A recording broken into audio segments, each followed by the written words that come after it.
प्यारे बच्चों, हिंदी की कक्षा में आपका स्वागत है। आशा है तुम लोग भली प्रकार स्वस्थ एवं प्रसन्न होगे और साथ ही साथ अपना अध्ययन भी कर रहे होगे। बच्चों, हिंदी में आज हम पाठ्य पुस्तक क्षितिज के काव्यखंड का आरंभ करेंगे। काव्यखंड में पाठ 1 है पद। इस पाठ के कवि हैं सूरदास। पाठ को आरंभ करने से पहले हम सूरदास के जीवन के विषय में संक्षिप्त में अध्ययन करते हैं। हिंदी साहित्य की भक्तिकालीन काव्यधारा के कवि सूरदास का जन्म 1478 ईस्वी में सीही नामक गांव में हुआ था।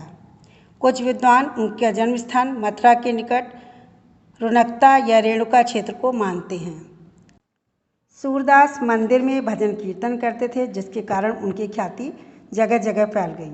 सूरदास जन्म से ही नेत्रहीन थे या बाद में नेत्रहीन हुए, इसके विषय में कोई निश्चित प्रमाण नहीं मिलता। वो महाप्रभु वल्लभाचार्य के शिष्य थे। सूरदास के 3 लोकप्रिय ग्रंथ सूरसागर, साहित्य लहरी और सूरसारावली है। सूरदास ने कृष्ण लीला संबंधी पदों की रचना सूरसागर में की, जो कि उनकी लोकप्रियता का प्रमुख आधार है। सूरदास के सभी पद गायन शैली में लिखे गए हैं।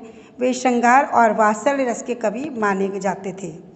सूरदास की भाषा सहज, स्वाभाविक व माधुर्य से परिपूर्ण ब्रज भाषा है, जिनमें अलंकारों का प्रयोग अत्यंत सुंदर ढंग से किया गया है।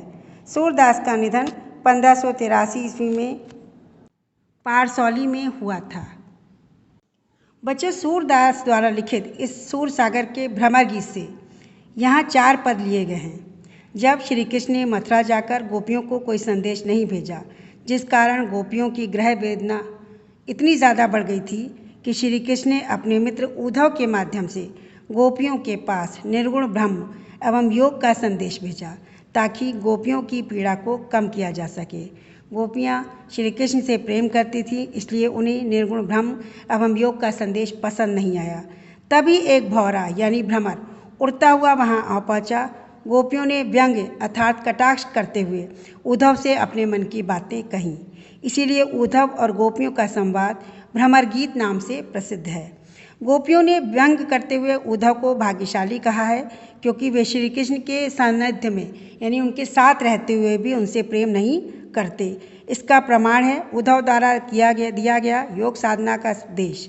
गोपियाँ योग साधना को स्वयं के लिए व्यर्थ बताती हैं, साथ ही उन्होंने श्री कृष्ण को उनका राजधर्म भी याद दिलाया है।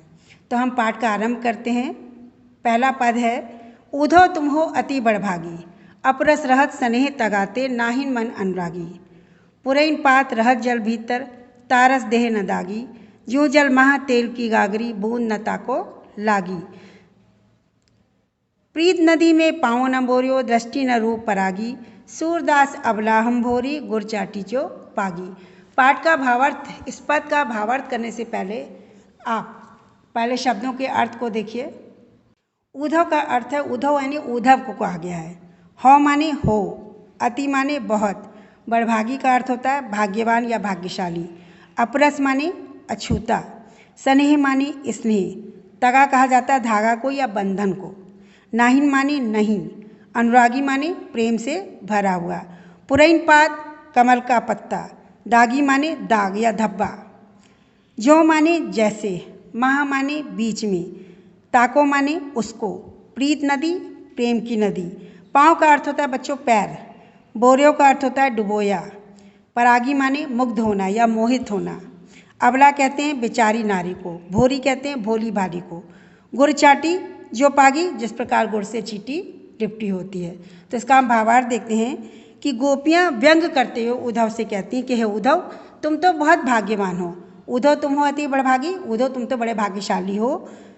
अपरस रहत स्नेह तगाते नाहिन मन अनुरागी, जो अभी तक श्री कृष्ण के साथ रहते हुए भी उनके प्रेम के बंधन में नहीं बंधे हो या उनके प्रेम से अछूते हो।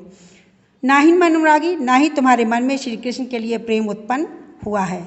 गोपियाँ उद्धव की तुलना कमल के पत्तों व तेल के गागर से करते हुए कहती कि जिस प्रकार कमल के पत्ते हमेशा जल में ही रहते हैं, लेकिन उन पर जल का कोई दाग नहीं दिखाई देता, वे जल के प्रभाव से निर्लिप्त होती हैं। और जिस प्रकार तेल से भरी हुई मटकी, तेल से चुपड़ी हुई मटकी पर पानी में डालने पर पानी की कोई बूंद नहीं ठहरती, उसी तरह श्री कृष्ण के साथ रहते हुए भी तुम्हारे ऊपर उनके प्रेम का कोई असर नहीं हुआ है, ना ही तुमने प्रेम रूपी नदी में कभी पाँव डुबोया है और ना ही तुम्हारी दृष्टि कृष्ण के रूप सौंदर्य पर मोहित हुई है। लेकिन हे उद्धव, हम तो भोली भाली अबलाएं हैं, हमें तो तुम्हारी तरह कोई ज्ञान नहीं है। जिस प्रकार चींटियाँ गुड़ से चिपटी रहती हैं, ठीक उसी प्रकार हम भी श्री कृष्ण के प्रेम में लिपट गई हैं। अर्थात श्री कृष्ण ने उद्धव को भाग्यशाली कहा है कि वो उनके साथ रह के भी उनके प्रेम में बंधे नहीं हैं। साथ ही उन्हें अनेक उल्हानों के माध्यम से उनको समझाया है कि उनके ऊपर तो कोई ऐसा नहीं हुआ, लेकिन वो उसी प्रकार श्री कृष्ण के प्रेम में डूबी हुई जैसे गुड़ से चींटी लिपटी रहती है। अब इसका दूसरा भावार्थ देखिए। मन के मन ही मांझ रही, कहिए जाए कौन पे उद्धव, ना ही परत कही। अवधि आधार आस आवन की, तन मन बिथा सही। अब इन जोग संदेशन सुन सुन बिरहन बिरह दही। चाहत हुती गुहार जितैते उत्ते धार बही। सूरदास अब धीर धरे क्यों, मर्यादा न लही। बच्चों, मांझ कहते हैं अंदर में, अवधि माने समय, आधार कहा जाता है आधार को, आस कहते हैं आशा को, आवन माने आने की, विधा का अर्थ होता है व्यथा या दुख, जोग संदेशन योग का संदेश, विरहणी कहते हैं वियोग में, किसी के प्रेम के वियोग में जीने वाली विरहणी कहलाती है। विरह दही, विरह की आग में जल रही हैं। हुती कहते हैं बच्चों थी, और गुहारी का अर्थ होता है रक्षा के लिए पुकारना। जितई माने जहाँ से, उत्ते माने उधर से, धार कहते हैं योग की धारा को, धीर कहते हैं धैर्य को, धरई माने धारण की या धारण रखी, मर्यादा कहते हैं बच्चों मर्यादा को, लही माने रही। इसका व्याख्या है कि गोपियाँ उद्धव से कहती कि हमारे मन की अभिलाषा, हमारे मन की चाहत, हमारे मन की इच्छा हमारे मन में ही रह गई, क्योंकि हम श्री कृष्ण से यही नहीं कह पाए कि हम उनसे प्रेम करती हैं। फिर वो उद्धव से कहती हैं, हे उद्धव, तुम ही बताओ, हमने व्यथा जाकर किससे कहें। जैसे मन की मन ही मांझ रही, पहली लाइन में तो वो ये कहती हैं गोपियाँ उद्धव से कहती कि हमारे मन की अभिलाषा, मन की बात हमारे मन में ही रह गई। फिर कहिए जाए कौन पे उद्धव, ना ही परत कही।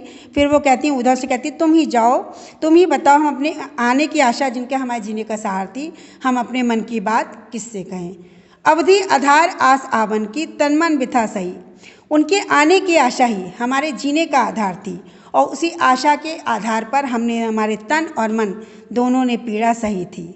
अब उनके द्वारा भेजे गए योग के संदेश को सुनकर हम विरह की आग में जल रही हैं। हम जहाँ से श्री कृष्ण को मदद के लिए पुकारती हैं, या जहाँ से हमने श्री कृष्ण को मदद के लिए पुकारा था, वहीं से योग की धारा बहती चली आ रही है, जो हमारे लिए विरह की आग का काम कर रही हैं। सूरदास गोपियों के माध्यम से कहते हैं कि अब श्री कृष्ण ने सभी मर्यादा को त्याग दिया। मर्यादा क्या होती है कि हम जिससे प्रेम करें वो हमसे भी प्रेम करे। तो जब श्री कृष्ण ने प्रेम की मर्यादा को नहीं रखा, तो बताओ गोपियाँ कहती हैं हम धैर्य को कैसे धारण करें। बच्चों, आपका आज का ये पाठ इसी से समाप्त होता है। इसका तीसरा पद हम अगले पीरियड में पढ़ेंगे। धन्यवाद।